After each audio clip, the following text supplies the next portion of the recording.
신약성경 마태복음 14장 13절부터 21절의 말씀, 제가 한 절 읽고 여러분이 한 절 읽고 함께 교독하겠습니다. 예수께서 들으시고 배를 타고 떠나사 따로 빈들에 가시니 무리가 듣고 여러 고을로부터 걸어서 따라간지라.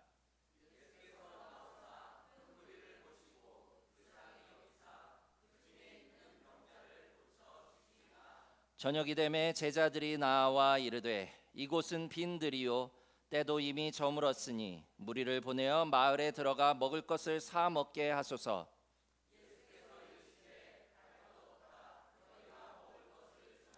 제자들이 이르되 여기 우리에게 있는 것은 떡 5개와 물고기 2마리 뿐이니이다.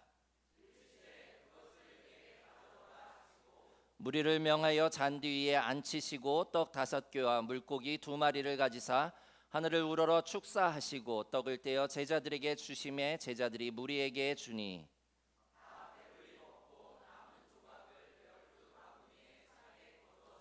함께 읽겠습니다. 먹은 사람은 여자와 어린이 외에 5,000명이나 되었더라. 아멘.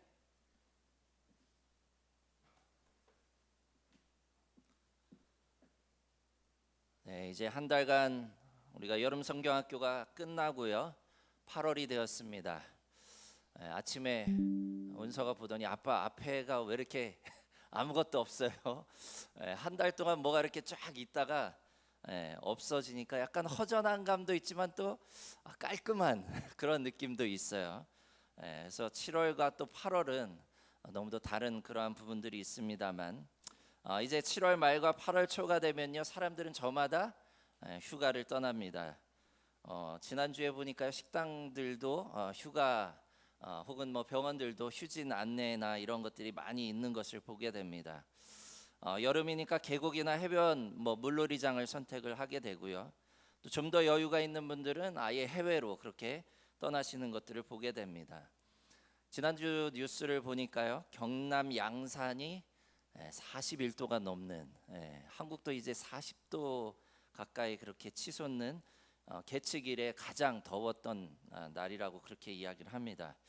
이번 주 날씨를 저도 그래서 겁이 나서 봤더니 이번 주 막 36도, 37도 이렇게 예보가 되어 있더라고요. 여러분들 마음 단단히 먹으시고 특히나 밖에서 일하시는 분들은 무리하지 마시고 열사병 걸리지 않게 조심하시면서 수분 섭취 잘 하시기를 부탁을 드리고요. 또 휴가 떠나시는 분들은 또 휴가 갔다고 너무 들떠서 떼약볕에 너무 오래 계시다가 열사병 걸리지 마시고 시원한 그늘에서 잘 쉬시다가 오시면 되겠습니다. 사실 요즘은요 워낙에 날이 옛날보다 더 많이 더워져서 사실은 여름철에 이렇게 천막이나 아니면 텐트에 있는 것은 거의 상상할 수 없을 정도의 날씨가 아닌가라는 생각이 되어집니다. 그래서 저희가 휴가를 가더라도요 보통은 요즘은 펜션이나 호텔 시설물을 이용하는 것을 보게 됩니다.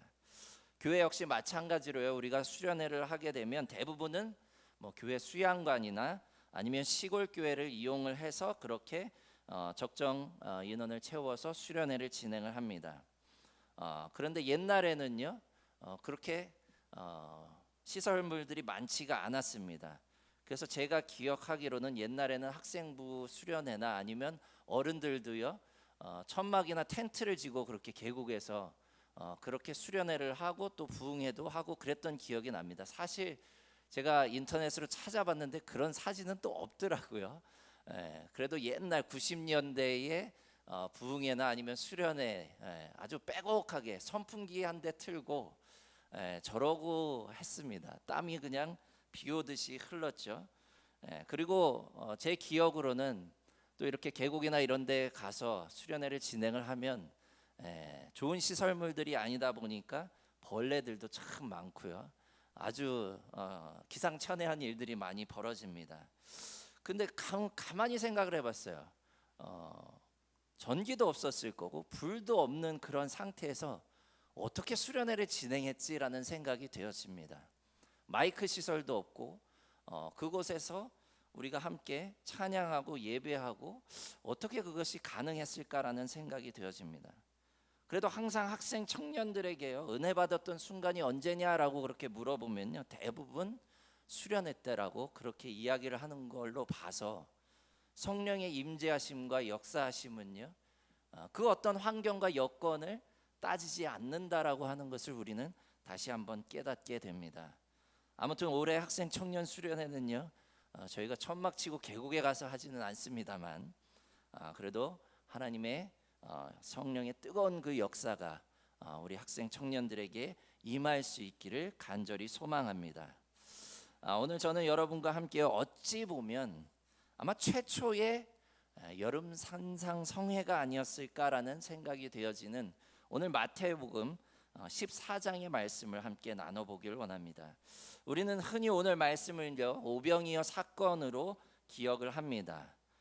그러나 믿기 힘든 그 기적의 사건이 있기 이전까지 우리는 어떤 일이 있었는지 우리가 좀 살펴보기를 원합니다. 그리고 이번 여름, 그리고 우리도 그와 같은 기적을 경험하는 역사가 있기를 주님의 이름으로 소망합니다. 사실 오늘 본문 말씀은요, 이렇게 시작합니다. 13절 말씀 우리 함께 읽어보겠습니다. 시작. 예수께서 들으시고 배를 타고 떠나사 따로 빈들에 가시니 무리가 듣고 여러 고을로부터 걸어서 따라간지라. 아멘. 오늘 말씀 바로 앞부분의 말씀에 보면요, 세례 요한의 죽음에 대한 말씀이 나옵니다. 바로 오늘 이 오병이어 사건이 있기 이전에 어떤 사건이 있었냐 하면 세례 요한이 감옥에 있다가 결국에는 처형당하는 그러한 말씀이 나오고요, 세례 요한의 죽음을 이제 세례 요한의 제자들이 예수께 와서 전합니다. 그래서 예수께서 들으시고라고 그렇게 기록되는 것을 보게 됩니다. 그 앞뒤 정황상 맞춰 봤을 때요, 바로 예수님은요, 이제 세례 요한의 죽음을 제자들로부터 듣고 배를 타고 빈들로 가셨다라고 성경은 기록하는 것을 보게 됩니다. 사실 한글 성경에는요, 빈들이라고 기록되어 있지만 영어 성경에 보면요, deserted place라고 그렇게 기록되어 있습니다. 다시 이야기하면 사막이라는 거예요.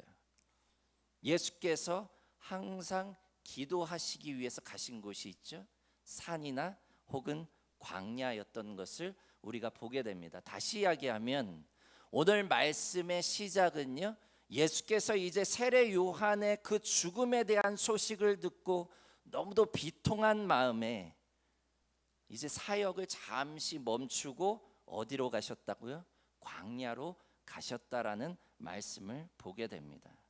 근데 여러분, 유대 광야는요, 한낮의 기온이 40도에서 45도의 그러한 날씨입니다. 여름철에는요, 지표면의 온도가 60도 가까이 올라간다라고 이야기를 합니다. 풀 한 포기, 나무 한 그루가 너무도 귀한 곳이 바로 유대 광야죠. 그곳으로 예수께서 지금 기도하러 가셨다는 거예요. 근데 그곳은요, 예수님만 간 게 아니에요. 오늘 본문 말씀 보면 누가 또 따라갔다 그랬어요? 여러 고을로부터 사람들이 예수님의 소식을 듣고 몰려들었다라고 오늘 성경은 기록합니다. 여러분 한번 생각해 보십시오. 아무리 유명한 부흥사가 온다고 해도 요즘은 부흥회나 연합성회가 잘 안 된다고 이야기를 합니다. 우리 동지방에서도 올해 8월 마지막 주에 이제 연합성회를 하게 되는데요, 목사님들도 참 걱정을 많이 하고 계세요. 그래도 나름은 정말로 말씀이 너무도 좋은 목사님을 초청을 했지만 계속해서 벌써 6월 달부터 연합성에 많이 참석하실 수 있도록 그렇게 해주십시오라고 그렇게 광고하고 기도를 하고 있습니다. 우스갯소리로요, 요즘은요, 예수님이 오신다 해도 연합성회가 다 차지 않을 거다라고 하는 그런 이야기까지 있을 정도로 요즘은 그렇게 많은 사람들이 부흥에 대한 소망이나 아니면 그러한 성회에 참석하지 않는 것을 보게 됩니다. 근데 오늘 말씀에 보면요, 유대 광야라고 이야기를 했습니다. 40도에 가까운 지역에 그늘 하나 없는 광야, 그곳에 예수께서 가셨고, 그리고 그 척박한 땅으로 사람들이 몰려들기 시작했다는 거예요. 오늘 말씀 마지막 절에 보면 성인만 5천 명이라고 그렇게 기록을 합니다. 근데 사실 여기에는 어린아이와 여성과 노인들이 빠진 거예요.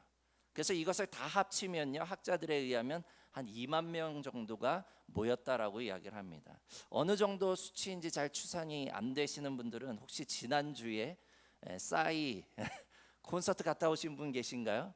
아주 바글바글하게 제가 지난주 뉴스를 보니까 한 3만 명 정도 공설운동장에 모였다라고 이야기를 합니다.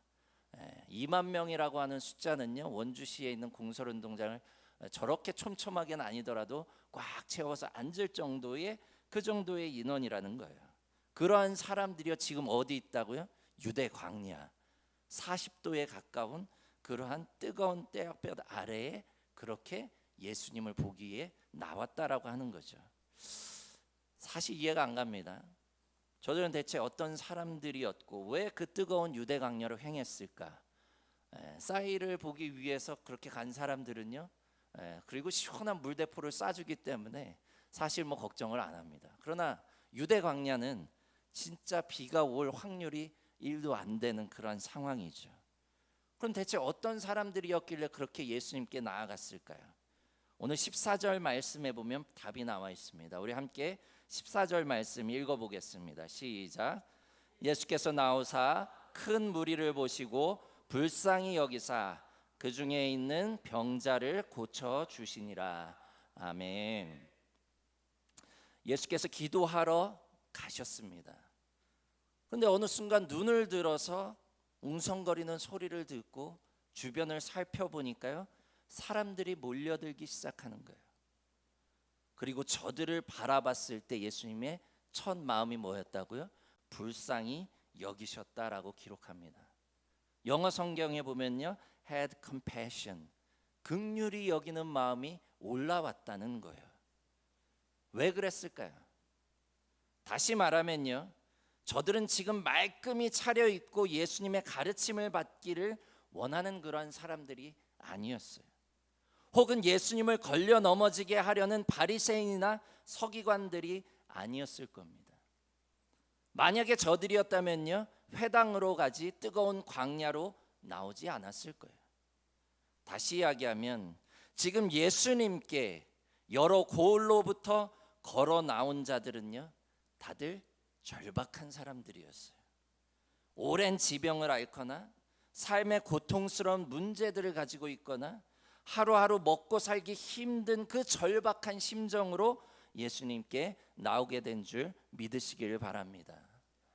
그런 저들의 절박함과 처절함이 40도가 넘는 그러한 유대 광야로 저들을 이끌었어요. 예수님을 바라보기 위해서, 예수님을 만나기 위해서, 그리고 저들의 병을 고침받기 위해서 그렇게 나오게 된 줄 깨달으시길 바랍니다. 그래서 예수님은요, 저들을 그냥 바라보자마자 아마 눈물이 왈칵 쏟아지시지 않았을까라는 생각이 되어집니다. 그리고 기도한 것을 멈추시고 저들의 병을 고치시고 말씀을 전하시고 한 사람 한 사람 기도하며 그렇게 하루 온종일 제자들과 함께 그곳에서 사역을 감당하신 줄 깨달으시길 바랍니다. 우리가 지난주에도 이야기했습니다만 우리는 어느 순간부터요, 삶이 너무 편안하고요, 환경과 여건이 너무도 좋아져서 하나님을 잊고 살아도 살만한 세상이 되었습니다. 절박함이 없고요, 하나님의 은혜 없이도 살아갈 수 있다는 것은 어찌 보면 하나님의 축복입니다. 하나님께서 그만큼 축복하셨기에 우리가 이렇게 편안한 환경을 누릴 수가 있는 것이에요. 그러나 그러는 사이에 우리는 잊게 됩니다. 하나님의 존재를 잊게 되고요, 하나님의 은혜를 잊게 되고요, 감사하는 것을 잊게 되고 점점 하나님으로부터 멀어져가는 자신을 잊게 되는 것을 보게 됩니다.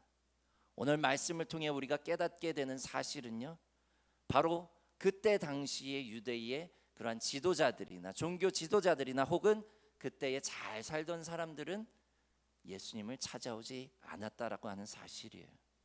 오히려 예수님을 찾아가서 저들의 삶의 문제를 드리고 저들의 삶 가운데 예수께서 오셔서 저들을 고쳐주시기를 바랬던 자들은요, 바로 가난하고 병들고 삶에 지치고 힘든 자들이었음을 깨달으시길 바랍니다. 사랑하는 성도 여러분, 우리가 먼저 해결해야 할 것은요, 우리의 식어진 열정을 다시 회복하는 것인 줄 깨달으시길 바랍니다. 매일 식사 기도 외의 시간에 기도하는 시간을 우리가 늘려가십시오. 그리고 말씀을 듣고 배우는 시간에 최대한 나를 노출시키려고 노력하십시오. 그리고 주님과 같은 긍휼히 여기는 마음을 가질 수 있도록 간구하는 저와 여러분이 되시길 주님의 이름으로 부탁을 드립니다. 하나님의 역사는요, 하나님의 기적은요, 내가 아무리 힘들고 환경이 열악할지라도 주님을 만나는 자리를 찾아가는 데서부터 시작되는을 잊지 마시길 바랍니다. 그러나 우리는요, 편안한 환경에서 나 혼자 그렇게 있으면서 혹은 그렇게 여유를 즐기면서 하나님의 기적이 지금 나에게 찾아오기를 바라고 있지는 않습니까? 이제 하루 종일 광야에서 예수님과 함께 시간을 보낸 자들에게 하나님은 어떻게 역사하시는지 말씀을 통해 함께 보기를 원합니다. 이제 하루 종일 예수님도 얼마나 많은 땀을 흘리셨을까요? 제자들과 함께. 그리고 이제 점점 더 사역에 몰입하다 보니까 저녁이 다 되었습니다. 근데 광야에는 마실 물과 먹을 것이 없는 게 사실이죠. 그래서 제자들이 예수님께 뭐라고 이야기를 합니까? 이미 저물었으니 무리를 보내어 마을에 들어가서 먹을 것을 사 먹게 하소서라고 기록하는 것을 보게 됩니다. 광야에 대체 뭐가 있겠습니까? 그것도 2만 명이나 되는 인원들이 먹을 수 있는 것은 없다고 판단하는 것이 맞을 겁니다. 또한 이제 날이 저물어서 돌아가는 길도 막막해요. 광야라고 하는 곳이 사실 전갈도 있을 것이고 뱀도 있을 것이고 여러 가지로 어두워지면 위험한 곳이 바로 광야입니다. 그래서 이제 모임을 파하는 것이 어떻겠냐고 제자들이 지금 예수님께 요청하고 있는 것을 보게 됩니다. 그러나 저들의 예상과는 달리요, 예수님의 대답은 무엇이었습니까? 오늘 본문 말씀에 보면 너희가 먹을 것을 주라라고 제자들에게 명령하는 것을 보게 됩니다. 아마도 대부분의 제자들은요, 주님, 지금 이 광야에 이 많은 사람들이 먹을 것이 무엇이 있겠습니까? 그냥 더 어둡기 전에 주님 돌려보내시죠. 위험합니다. 그렇게 말씀드렸을 거예요. 우리 역시 그게 합리적이라고 생각이 되어집니다. 근데 요한복음 6장의 말씀에 보면요, 안드레가 한 아이를 데리고 와서 이렇게 말합니다. 여기 한 아이가 있어 보리떡 5개와 물고기 2마리를 가지고 있나이다. 그러나 그것이 이 많은 사람에게 얼마나 되겠사옵나이까. 여전히 이 많은 사람들을 먹이기에는 턱없이 부족하지만 그래도 주님, 지금 저희가 가지고 있는 것이 이것이 전부입니다. 이 아이의 도시락이 전부입니다라며 주님께 내어드리는 것을 보게 됩니다. 그리고 결국 예수님이요, 축사하시고 떼어주라고 했을 때에 오늘 말씀에 보면 모든 사람들이 먹고 12바구니나 남는 놀라운 역사가 있게 된 줄 깨달으시길 바랍니다. 어떤 분들은요, 여전히 합리적인 의심을 가지고 어떻게 그게 가능합니까? 라고 그렇게 이야기로 하는 분들이 계십니다. 이 오병이어의 역사를요, 그저 하나의 이야기로만 받아들이려 하는 그러한 분들도 많이 있을 겁니다. 그런데 여러분들, 오늘 이 오병이어의 기적은요, 유일하게 사복음서에 다 등장하는 기적 말씀이에요. 마태, 마가, 누가, 요한복음, 사복음서에요 다 나타나 있습니다. 단순히 누군가 만들어냈거나 각색된 이야기라고 한다면요, 어떻게 사복음서에 그 많은 이야기들이 있는데 유일하게 이 이야기만 다 전하고 있을까요? 그것은 무엇을 반증합니까? 그곳에 있었던 수많은 사람들이 목격했던 2만 명이 넘는 사람들이 목격했던 그 기적의 이야기들이 전해져서 결국에는 오늘날 이 사복음서에 기록되었다라고 하는 것을 반증하는 것임을 깨달으시길 바랍니다. 우리의 시각으로는요, 어떻게 이런 일이 일어났는지 과학적으로도 증명해낼 수 있는 방법이 없습니다. 그러나 여러분들, 성경에는요, 천재를 만드신 하나님께서 하나님의 백성들을 먹이시고 보호하시기 위해서 행하시는 수많은 기적들을 증언을 하고 있습니다. 오늘의 오병이어 사건 역시 마찬가지입니다. 오늘날 우리는요, 우리가 과학이 엄청 발달했다라고 이야기하지만 여전히 풀 수 없는 문제들이 무수히 많은 것을 보게 됩니다. 우리는 그 풀 수 없는 문제들을 기적이라고 이야기를 하죠. 오늘 이 오병이어의 말씀 역시 우리가 과학적으로 합리적으로 이해할 수 없기 때문에 기적이라고 이야기를 합니다. 근데 우리가 여기에서 중요한 것이 있어요. 하나님은요, 무에서 유를 창조하시고요, 예수님 역시 돌풍을 불어오게 해서 새들을 불러오게 한다든지 하는 그러한 방법으로 이들을 먹일 수가 있었을 거예요. 그죠? 하나님께서 메추라기를 돌풍을 통해서 불러오게 하셨듯이. 그런데 오늘 말씀은요, 그것보다도 더 황당무계한 그러한 기적을 행하는 것을 보게 됩니다. 왜 이런 방법을 선택하셨을까요? 오늘 말씀을 우리가 가만히 살펴보면요, 오늘은 다른 의미를 우리에게 품고 있습니다. 하나님의 기적은요, 다양한 방법으로 일어나는데요, 오늘 특별히 우리가 주목해 보아야 할 기적 이야기는요, 오늘 저들의 드린 그 물건이 무엇인지를 파악해 보아야 한다는 거예요. 하나님의 기적은 어디로부터 시작합니까? 보편적으로 갈릴리 농부들의 한 끼 식사였던 떡 5개와 생선 2마리입니다. 이것은요, 당시에 특별한 사람들만이 즐기는 특별한 음식이 아니고요, 보통의 사람들이 평소에 즐기는 음식이었던 것을 보게 됩니다. 특별히 농부들이 밭에 나가 일을 할 때 싸가지고 갔던 도시락이에요. 왜 하나님은 이것을 가지고 기적을 행하셨을까요? 수년간 목회를 해오신 많은 목사님들을 통해 공통적으로 듣게 되는 말이 있어요. 그것은요, 교회가 특별히 선교를 하거나 건축을 하거나 하나님의 사역을 하게 되었을 때 제일 큰 힘이 되어주시는 분들은요, 사업을 엄청나게 크게 하시는 그러한 장로님이나 혹은 특별한 달란트를 가진 그러한 권사님이 아니라 그저 평범하게 묵묵히 교회를 나오시고 또 매주 맡은 곳에서 봉사를 해오시던 그러한 집사님, 권사님들이라고 하는 사실입니다. 그저 평범한, 그저 우리가 봤을 때는 어떤 특별한 달란트가 있어 보이지도 않던, 돈이 많은 것도 아니고 또 삶을 봤을 때 그렇게 여유가 넘치는 것도 아닌 것 같은 그러한 분들을 통해서 하나님의 기적은 시작된다라고 하는 것을 많은 목사님들은 그렇게 간증합니다. 중요한 것은요, 턱없이 부족할 것을 알면서도 하나님 앞에 저들은 내어 드렸다라고 하는 것이죠. 그것이 믿음입니다. 오늘 이 오병이어 역사의 가장 큰 부분은 어떤 부분이냐 하면요, 어떤 특별한 사람이 들은 것이 아니에요.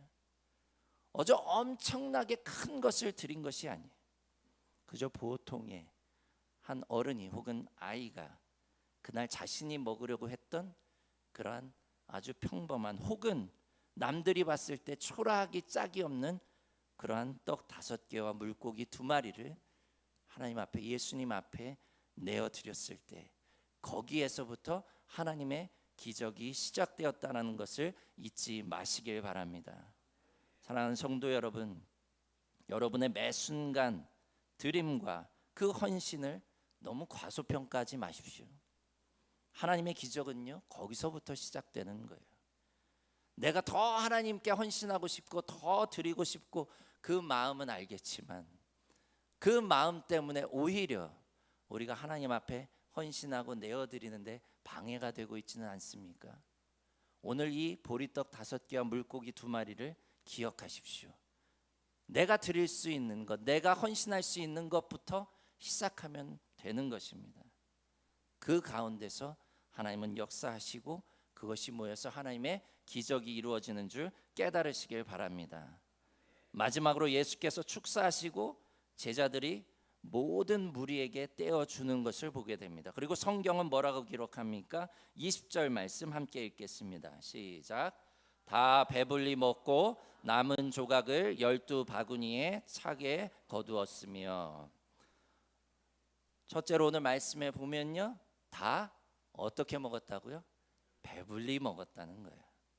2만 명이라고 하는 사람들이 하나도 빠짐없이 간에 기별도 안 가게 그렇게 먹은 게 아니에요. 배불리 먹었다라고 성경은 기록합니다. 오병이어의 역사는요, 그저 허기만 채우는 것으로 끝나지 않습니다. 함께 있던 모든 자들이 배불리 먹고 남을 정도였다라는 사실을 잊지 마시길 바랍니다. 하나님의 역사는요, 그냥 가뭄에 콩 나듯 그렇게 나는 게 아니에요. 그리고 간의 기별 가듯이 그렇게 하나님은 우리에게 허락하시지 않습니다. 풍족하게 모든 사람들이 다 배불릴 수 있을 정도로 하나님은 채우시고 역사하는 줄 깨달으시길 바랍니다. 그것이 하나님이 우리에게 주시고자 하는 풍성함이에요. 그런데 우리가 여기에서 또 한번 주목해야 될 사실이 있어요. 바로 그것은 12바구니가 남았다라고 하는 겁니다. 우리가 얼핏 보기에는 어마무시한 양이 남은 것 같죠. 근데 여러분들, 자그마치 2만 명입니다. 2만 명이 먹고 12바구니 정도 남았다라고 하는 것은요, 남은 게 거의 없다라고 하는 뜻이에요. 다시 말하면요, 하나님은 풍성하게 모든 사람들이 다 배불리 먹게 하시지만 또 남게 하시지 않는다는 거예요. 낭비하지 않는다라는 것입니다. 간혹 어떤 분들이 그럽니다. 하나님 참 야박하시다고. 주실 거면 좀 더 풍족하게 주시지, 차고도 넘치게 주시지, 왜 꼭 간간히 꼭 필요한 양만큼만. 심지어 어떤 분들은요, 많은 분들이 얘기해요. 정확하게 원까지, 미국 분들도 그 얘기하더라고요. 센트까지 정확하게 맞춰서 하나님은 그렇게 역사하신다고요. 그래서 더 많이 해주시면 얼마나 좋을까라고 이야기를 합니다. 근데 여러분, 그분은요, 지금 만나와 오병이어의 역사를 지금 체험하고 있는 거예요. 그런데 무엇이 문제입니까?